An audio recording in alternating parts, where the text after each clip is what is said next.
স্বাগত দীপ্ত সংবাদে। সাথে আছি আমি নুজহাত রাহানুমা।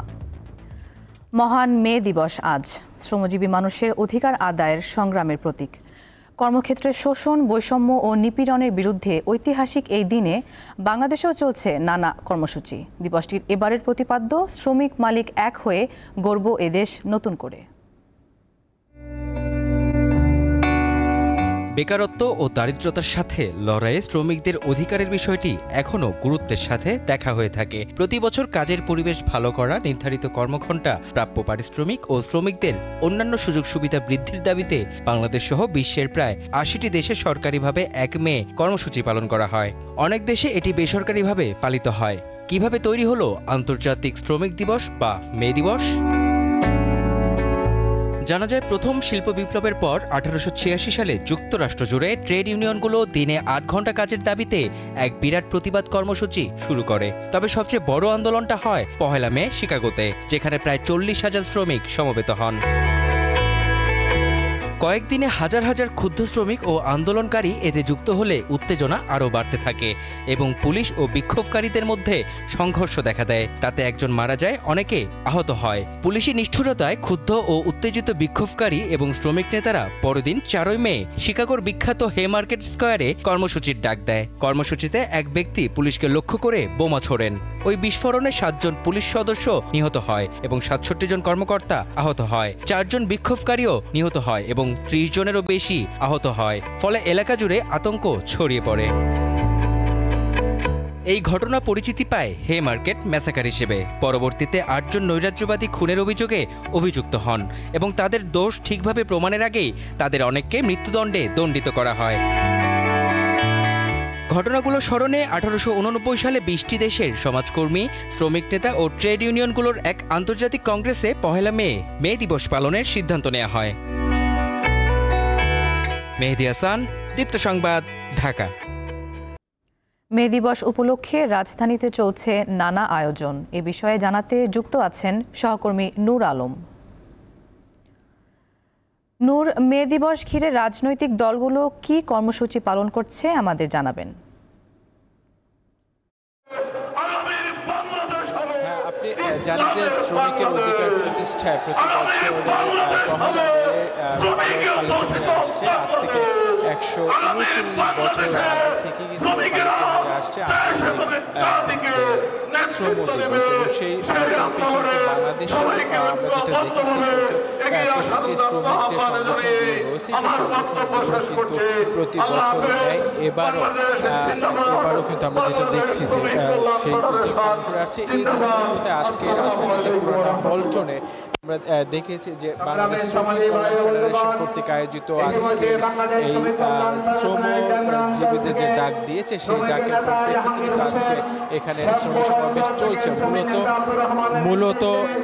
মূলত শ্রমিকদের অধিকার আদায়ের লক্ষ্যে কিন্তু আজকে তাদের এই আয়োজন। এবং কিছুক্ষণ পরেই কিন্তু এখানে আজকের এই শ্রমিকদের যে আজকের সমাবেশ, এই সমাবেশে যোগ দিবে বাংলাদেশ জামায়াতে ইসলামের আমির ডাক্তার শফিকুর রহমান, এছাড়া সেক্রেটারি জেনারেল গোলাম মিয়া পরোয়ার সহ নায়েবে আমির মুজিবুর রহমান। তারা এই মধ্যে উপস্থিত হয়েছে। এর মধ্যে যে নেতারা মূলত শ্রমিকদের যে ন্যূনতম মজুরি, সেই মজুরি আদায়ের লক্ষ্যে এবং যে কর্মঘণ্টা আদায়ের জন্য যে শ্রমিকরা যে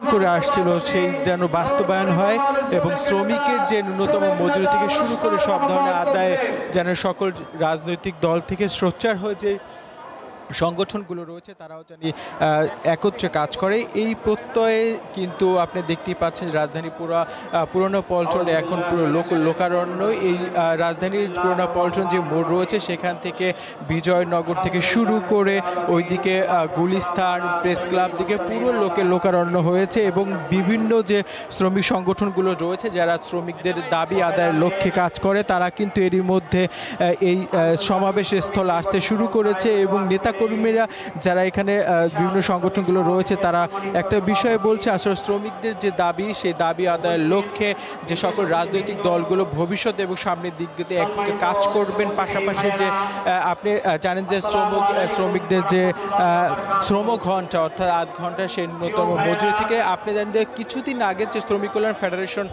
একটি 12টি দফা পেশ করেছেন। এই 12টি দফার মধ্যে হচ্ছে যে সকল শ্রমিকদের জানি প্রশাসনিক ক্ষেত্রে কোনো রকম না করা হয়। তারপরে আমরা দেখছি এরপরে হয়তো বক্তব্য রাখে বাংলাদেশ জামায়াত ইসলামের যে আমির রয়েছেন সেই আমির।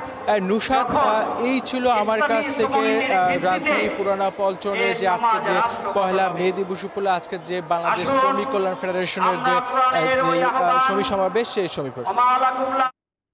নূর, আপনাকে ধন্যবাদ। 2 মাসের নিষেধাজ্ঞা শেষে গত মধ্যরাত থেকে পদ্মা মেঘনায় শুরু হয়েছে মাছ শিকার। মৎস্য বিভাগ বলছে টাস্ক ফোর্সের সম্মিলিত অভিযানে জাটকা রক্ষায় সফল হওয়ায় বাড়বে ইলিশের উৎপাদন। মাছের উৎপাদন বৃদ্ধির লক্ষ্যে ও নদীতে জাটকার নিরাপদ বিচরণ নিশ্চিতে 2006 সাল থেকে মার্চ ও এপ্রিল 2 মাস নদীতে সকল প্রকার মাছ শিকার বন্ধ রাখে সরকার। এবারের নিষেধাজ্ঞা শেষে চাঁদপুরের পদ্মা মেঘনা নদীর মতলব উত্তর উপজেলার 60 নল থেকে হাইমচর উপজেলার চরভৈরবী পর্যন্ত প্রায় 70 কিলোমিটার এলাকায় ইলিশ ও অন্যান্য মাছ শিকারে নামতে প্রস্তুত জেলেরা। চাঁদপুরের পদ্মা মেঘনায় মাছ শিকারের সঙ্গে জড়িত অন্তত 44,000 জেলে। এদিকে মাছের প্রজনন, বংশবৃদ্ধি ও হ্রদের ভারসাম্য রক্ষায় কাপ্তাই হ্রদে গত মধ্যরাত থেকে 3 মাসের জন্য মাছ শিকারে নিষেধাজ্ঞা জারি করা হয়েছে। এ বিষয়ে জানাতে চাঁদপুর থেকে যুক্ত আছেন সহকর্মী ইব্রাহিম রনি। রনি, নিষেধাজ্ঞা তো শেষ, জেলেরা কি মাছ শিকারে বেরিয়েছেন? আর ইলিশ প্রাপ্তি নিয়ে কতটা আশাবাদী জেলেরা আমাদের জানাবেন।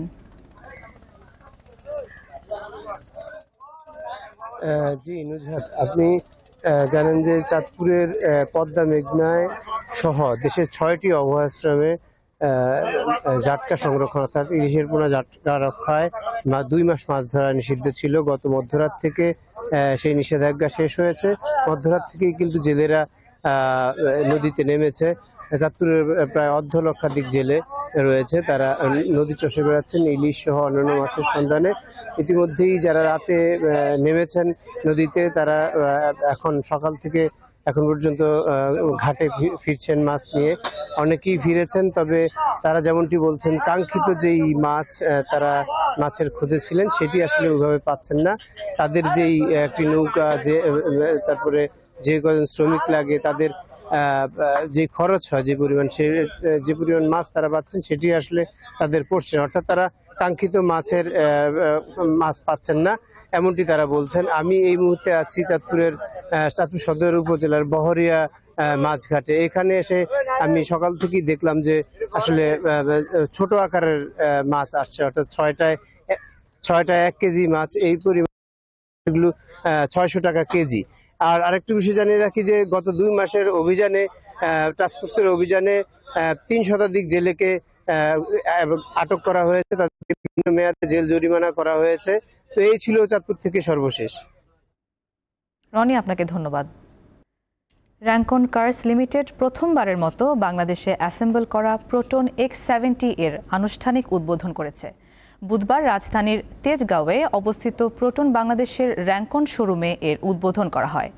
এক বিজ্ঞপ্তিতে বলা হয়, আজ থেকেই প্রোটন X70 ঢাকা ও চট্টগ্রামে প্রোটনের অনুমোদিত শোরুমগুলোতে পাওয়া যাবে। প্রতিটি গাড়ির সঙ্গে থাকছে 5 বছর বা 1,50,000 কিলোমিটার ওয়ারেন্টি, যা প্রোটন অনুমোদিত ঢাকা ও চট্টগ্রামের সার্ভিস সেন্টার থেকে নেওয়া যাবে। গাজীপুরে র্যাঙ্কন ইন্ডাস্ট্রিয়াল পার্কে অবস্থিত র্যাঙ্কন অটো ইন্ডাস্ট্রিজ লিমিটেডে এই গাড়ি তৈরি হচ্ছে। প্রোটন X70 একটি সি সেগমেন্টের কম্প্যাক্ট ক্রসওভার USV। এতে রয়েছে প্রোটনের সিগনেচার ইনফিনিট উইভ গ্রিল, যা গাড়ির সামনের অংশে শক্তিশালী ও আলাদা পরিচয় তৈরি করে। গাড়িটিতে আরও রয়েছে intelligent high beam control headlamp, day light running lamp, auto rain sensing wiper এবং প্যানোরামিক সানরুফ। গাড়িটা যখন বের হচ্ছি, আমার ফ্রেন্ডস এন্ড ফ্যামিলি এবং যারা গাড়ি ওন করে তাদের থেকে X70 basically it's a C segment SUV. বাংলাদেশের মেজর টাচ পয়েন্টে কিন্তু আমাদের দেশে প্রথমবার কোটি টাকার প্রাইজ মানি নিয়ে আসছে BD muscle show. Bangladesh body building community ব্যবস্থাপনায় আগামী 25 থেকে 27 মে আয়োজিত হবে দেশের সর্ববৃহৎ এই শরীর গঠন প্রতিযোগিতা। এই উপলক্ষে বুধবার ব্রোঞ্জ পৃষ্ঠপোষক পার্টনার হিসেবে সোনারগাঁও স্টিল লিমিটেডের সঙ্গে চুক্তি স্বাক্ষর অনুষ্ঠিত হয়। রহিম স্টিলের অফিসে অনুষ্ঠিত এই চুক্তিতে সই করেন বাংলাদেশ স্টিল মিলস অ্যাসোসিয়েশনের সহসভাপতি ও রহিম গ্রুপের নির্বাহী পরিচালক মারুফ মোহসিন এবং অর্গানাইজিং কমিটির সদস্য রাকিবুল ইসলাম। এ সময় অর্গানাইজিং কমিটির সদস্য ও মিডিয়া প্রধান নুরুল ইসলাম খান নাইম, অর্গানাইজিং কমিটির সদস্য মোহাম্মদ ইলিয়াস, সিকান্দার বাপ্পি ও কামরুজ্জামান বিপ্লব উপস্থিত ছিলেন।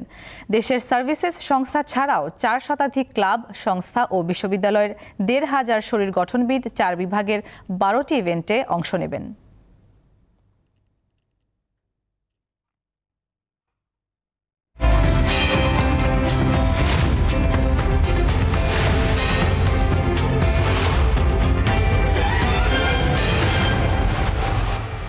দর্শক, এবারে জানাবো এক নজরে দৈনিক পত্রিকার শিরোনাম। প্রথমেই আমাদের হাতে রয়েছে দৈনিক ইত্তেফাক। শিরোনামে রয়েছে মহান মে দিবস আজ, দিবস আসে দিবস যায়, শ্রমিকের দুঃখ বঞ্চনা যায় না। এছাড়া রয়েছে রাজপথে ও সচিবালয়ে বিক্ষোভ করলে তদন্ত ছাড়াই চাকরি যাবে, সংশোধন হচ্ছে সরকারি চাকরি আইন। এছাড়া ইত্তেফাকের আরেকটি শিরোনাম যুদ্ধের হুমকি যেখানে সর্বদা ঘিরে রাখে, প্রস্তুতি না নেওয়া সেখানে আত্মঘাতী। বিমান বাহিনীর অনুশীলন পর্যবেক্ষণ অনুষ্ঠানে প্রধান উপদেষ্টার একটি বক্তব্য। এছাড়া রয়েছে চট্টগ্রাম টেস্ট বাংলাদেশের জয় মিরাজের হাত ধরে। আমাদের হাতে রয়েছে দৈনিক প্রথম আলো। শিরোনামে রয়েছে আশু বাস্তবায়নযোগ্য সব সুপারিশে একমত নয় ইসি। এছাড়া রয়েছে বসুন্ধরা পরিবারের 22 কোম্পানির শেয়ার ও ব্যাংক হিসাব অবরুদ্ধ। প্রথম আলোর আরেকটি শিরোনাম পাকিস্তানের জন্য আকাশসীমা বন্ধ করল ভারত। এছাড়া অলরাউন্ডার মিরাজের রাঙানো এক জয়।